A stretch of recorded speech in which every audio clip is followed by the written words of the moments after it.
श्री स्वरूपानंद जी महाराज की, श्री शंकरानंद जी महाराज की, श्री प्रेमानंद जी महाराज की, श्री शिवानंद जी महाराज की। बोले श्री सत्यानंद जी महाराज की। आज ये रविधाम की तपोभूमि पर ब्रह्मर्षि माध्यमिक विद्यालय प्रांगण में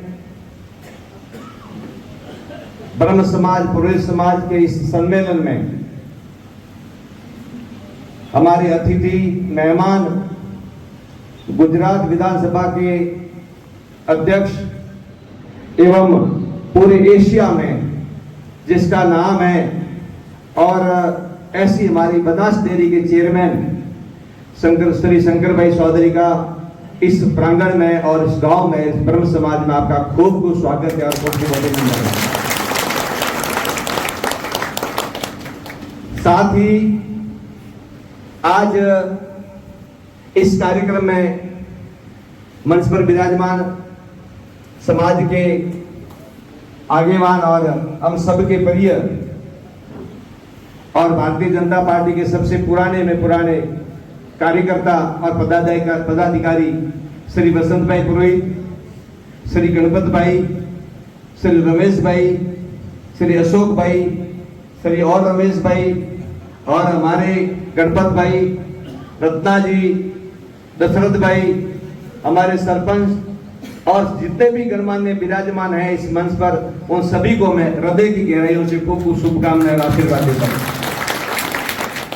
साथ ही आज के इस कार्यक्रम में पधारे हुए समस्त पुरोहित समाज के अग्रणी जो समाज का नेतृत्व करते हैं, समाज को दिशा देते हैं, समाज को दशा देते हैं और सारी समाज की व्यवस्थाओं को जो संभालते हैं, ऐसे ब्रह्म समाज के जितने भी समाज बंधु यहाँ पर विराजे हुए हैं उनको रविधाम में हुए सिद्ध संतों की तरफ से खूब खूब आशीर्वाद। सज्जनों, शंकर भाई आज हमारे मेहमान हैं और आप सबका प्रेम जैसी कि हमारी परंपरा और संस्कृति रही है, अतिथि देवो भव की, अतिथि देवो भव, मातृ देवो भव, पितृ देवो भव, आचार्य देवो भव, उस परंपरा को निभाते हुए जिस किसी को भी शंकर भाई के स्वागत की इच्छा थी या है और जिनका हो चुका है और किसी की रह गई हो, तो मैं स्वयं आपकी तरफ से शंकर भाई का खूब खूब स्वागत और अभिनंदन करता हूं। क्योंकि आज का समय बहुत ही कीमती है इनके लिए भी, आप सबके लिए भी। लोकसभा चुनाव का आगाज हो गया है और पूरे भारतवर्ष में एक ही नाम गूंज रहा है और वो है अब की बार 400 पार, अब की बार 400 पार, अब की बार 400 पार। तो उस 400 के लक्ष्य को लेकर हम सबके पास में बहुत काम है। हमारे लोकप्रिय शंकर भाई के पास में बहुत बड़ी जिम्मेदारी है। उत्तर गुजरात का आप नेतृत्व करते हैं और हमें इस पर गर्व भी है और आप सबके पास में बहुत काम है। तो ज्यादा समय नहीं लेते हुए हम शंकर भाई साहब को सुनेंगे, लेकिन उससे पूर्व आप लोगों को ताज्जुब लगता होगा कि मैं कभी राजनीतिक मंच पे जाता नहीं हूं, कभी योगी जी आए थे तब गया था, मोदी जी आए थे तब गया था, आज तीसरी बार शंकर भाई आए तब आया हूं मैं। लेकिन मैं किस लिए आप लोगों के बीच में आया हूं, मैं दो शब्द आपसे कहना चाहता हूं। मैं उज्जवल भारत के भविष्य के लिए आया हूं आपके पास, क्योंकि देश को आजाद हुए 80 साल हो गए। 80 सालों में देश की जो व्यवस्था और परिस्थिति थी वो आप सबसे छुपी नहीं है। मैं आपसे कहना चाहता हूं कि पिछले 10 सालों से 2009 से लेकर और उसके बाद में 2014 में और फिर 2019 में और अभी 2024 में जो घटनाक्रम बदला है, 2009 में कैसा घटनाक्रम था, फिर 14 में कैसा हुआ, 19 में कैसा हुआ और अब 24 में कैसा, आप सबसे छुपा हुआ नहीं है। मैं आपसे कहना चाहता हूं कि अकल्पनीय, अविश्वसनीय जिसको हम सोच भी नहीं सकते। ऐसा काम पिछले 10 सालों में हमारे यशस्वी और राष्ट्र ऋषि श्री नरेंद्र भाई मोदी के सानिध्य में इस देश के अंदर हुआ है। मैं इस मंच के माध्यम से हमारे यशस्वी और राष्ट्र ऋषि और जिनका पूरा विश्व के अंदर जिनका नाम गूंज रहा है, ऐसे यशस्वी प्रधानमंत्री के लिए आप लोगों के सामने मैं भी आज हाजिर हुआ हूं। और इसी गुजरात का गौरव जिनको आप सब जानते हैं और आधुनिक चाणक्य जिनको कह सकते हैं, ऐसे हमारे भारत के गृह मंत्री श्री अमित भाई शाह और हम सबके लोकप्रिय और माननीय ऐसे शंकर भाई, आप सभी को मेरी खूब खूब शुभकामनाएं। सज्जनों, मैं आपसे कहना चाहता हूं, दुनिया के अंदर वर्तमान में जो भारत की परिस्थिति और भारत का जो स्तर बढ़ा है वो आप सबको छुपा नहीं है। मैं आपसे कहना चाहता हूं कि देश के अंदर 500 वर्षों से, पिछले 500 वर्षों से जिन भगवान श्री मर्यादा पुरुषोत्तम राम का मंदिर लटका हुआ था, ऐसे ही भटका रहे थे, लटका रहे थे, लेकिन प्रधानमंत्री श्री नरेंद्र भाई मोदी आने के बाद में प्रभु श्री राम का मंदिर बनाया और अपना हमारा सपना साकार हुआ है। ये हमारा देश, हम सबके आराध्य भगवान श्री मर्यादा पुरुषोत्तम राम और राम का मंदिर के लिए भी हमें 500 वर्ष तक राह देखनी पड़ी, और वो राह हमारी देखी, वो प्रतीक्षा हमारी जिन्होंने पूरी की है वो हमारे नरेंद्र भाई मोदी है, उन्होंने पूरी की है। और काशी विश्वनाथ का मंदिर जिनकी आप कल्पना भी नहीं कर सकते, अगर कोई काशी में पहले गया हुआ हो तो वहां पर ऐसे तंग गलियों के अंदर जाते थे और बड़ी मुश्किल से जाते थे, लेकिन आज आप जाके देखोगे तो आपको लगेगा कि जैसे हम कहीं स्वर्ग में आ गए। ऐसा वहां पर वातावरण बना है, वो हमारे मोदी जी के कारण बना है। और आप तो यहाँ लड़ाई लड़ रहे, कोई का टमाटर महंगा हो गया, कोई के प्याज महंगा हो गया। मैं आपको कहना चाहता हूं, इस टमाटर और प्याज की राजनीति से हमारे को ऊपर उठना पड़ेगा और देश के हित में, राष्ट्र के हित में कौन हमारा नेतृत्व कर सकता है, कौन इस देश को, गौरव को बढ़ा सकता है, उनके साथ में हमको खड़ा रह के हमें कदम से कदम मिला के उनके साथ में चलना पड़ेगा और उनके हमारे को साथ में लेके हमारे देश का नाम रोशन करना पड़ेगा। सज्जनों, बहुत सारी बातें जो आप हमारे मोदी जी की नहीं जानते, आप नहीं जानते। अभी एक बार, अभी आने वाले समय के अंदर जो युद्ध है वो बंदूकों और तोपों से नहीं होंगे, आने वाले युद्ध टेक्नोलॉजी से होंगे। और टेक्नोलॉजी के मामले में मोदी जी ने इस देश को जितना आगे बढ़ाया है, इतना आज तक किसी ने नहीं बढ़ाया और शायद बढ़ा भी नहीं पाएगा। क्योंकि इसमें मैंने रिपोर्ट पढ़ी, न्यूज पढ़ी कि विकसित देश है, उन्होंने आकाश में सैटेलाइट डाल दिए और हमारे सैटेलाइट से हमारे फोन चलते हैं, सैटेलाइट से बैंकें चलती हैं, सैटेलाइट से हवाई जहाज चलते हैं, सैटेलाइट से पूरा सिस्टम चलता है। लेकिन अगर किसी दुश्मन देश ने हमारे सैटेलाइट को तोड़ दिया तो हम कुछ नहीं कर पाएंगे, आज से 100 साल पीछे चले जाएंगे। तो मोदी जी ने एक बहुत बड़ा काम किया, एक टीम को लगाया और ऐसी मिसाइल बनाई कि अगर कोई देश हमारे पे हमला करता है तो हम उसके सैटेलाइट पे हमला करके उसको तबाह कर देंगे, उसका सारा सिस्टम ठप कर देंगे।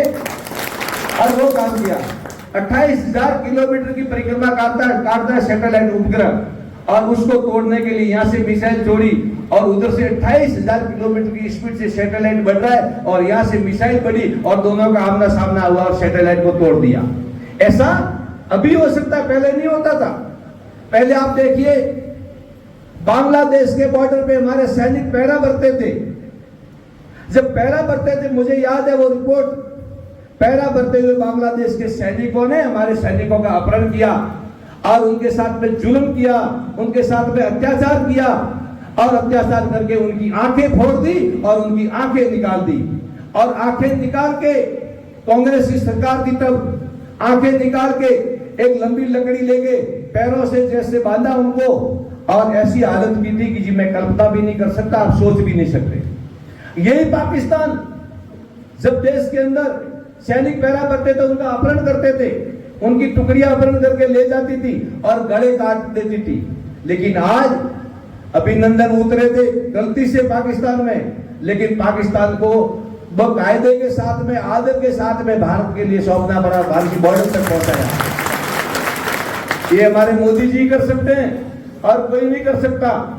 और मैं आपसे कहना चाहता हूं, और मैं शंकर भाई से भी कहना चाहता हूं कि ये ब्रह्म समाज, ये पुरोहित समाज सब धर्म प्रधान समाज है, और इसने धर्म के विरुद्ध में अभी तक कोई काम नहीं किया।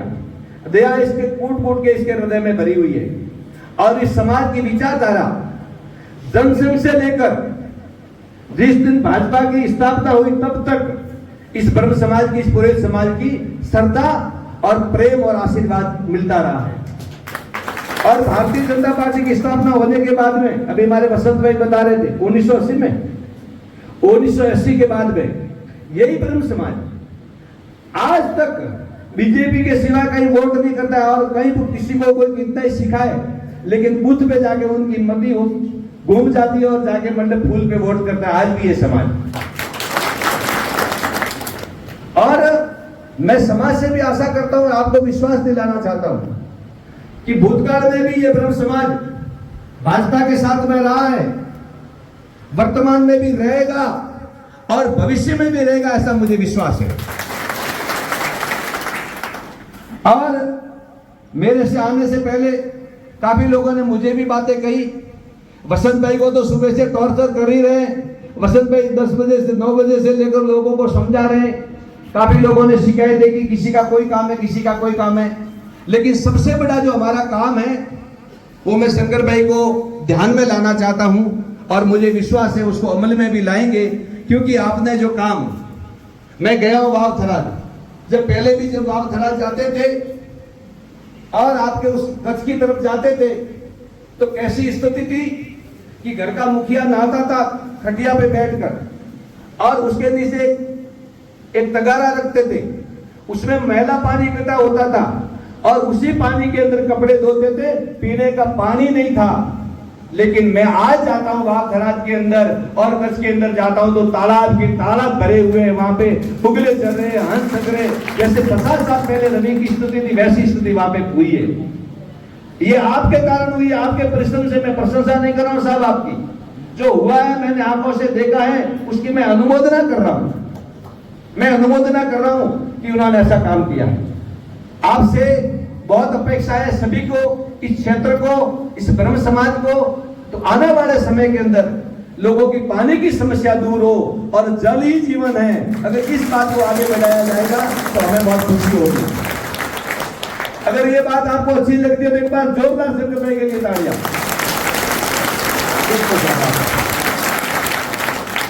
इस प्रकार से आप इस बात को ध्यान में रखेंगे। छोटी मोटी बातें और भी होती हैं, और भी काफी बातें शंकर भाई के ध्यान में हम लोग लाई है, और मुझे विश्वास है कि वो उस पर पूरा ध्यान देके पूरी कोशिश करेंगे। और इस ब्रह्म समाज का आप पे आशीर्वाद है, था और भविष्य में भी रहेगा। इसी आशा के साथ मैं गुरु महाराज की जय बोलाते हुए मेरी वाणी को विराम दूंगा। धर्म की जय हो, धर्म की जय हो, अधर्म का पानियों में विश्व का पार्वती पति। बहुत बहुत धन्यवाद, बहुत बहुत आभार। और हम अब जिनकी प्रतीक्षा कर रहे थे सुबह से लेकर, कल से लेकर गांव में ढोल बज रहे हैं, और कल से लेकर मंगल गीत गा रहे लोग कि शंकर भाई आएंगे, कोई हाथ मिलेगा, कोई देखेंगे, सबका प्रेम और श्रद्धा आपके प्रति है। तो मैं अभी माइक हमारे सबके लोकप्रिय और उत्तर गुजरात का नेतृत्व करने वाले हमारे विधानसभा अध्यक्ष श्री शंकर भाई को माइक देता हूं। आगे की बात मैं आशा करता हूं वो बताएंगे, और बहुत अच्छे ढंग से बताएंगे, और आप सब संतुष्ट होंगे, खुश होंगे। कुछ चीजें, बहुत बातें ऐसी होती हैं कि आचार संहिता को लेकर मर्यादा में रहना पड़ता है, ठीक है, लेकिन आप फिर भी बहुत अच्छे ढंग से समझाएंगे, मैं ऐसी आशा करता हूँ। धन्यवाद।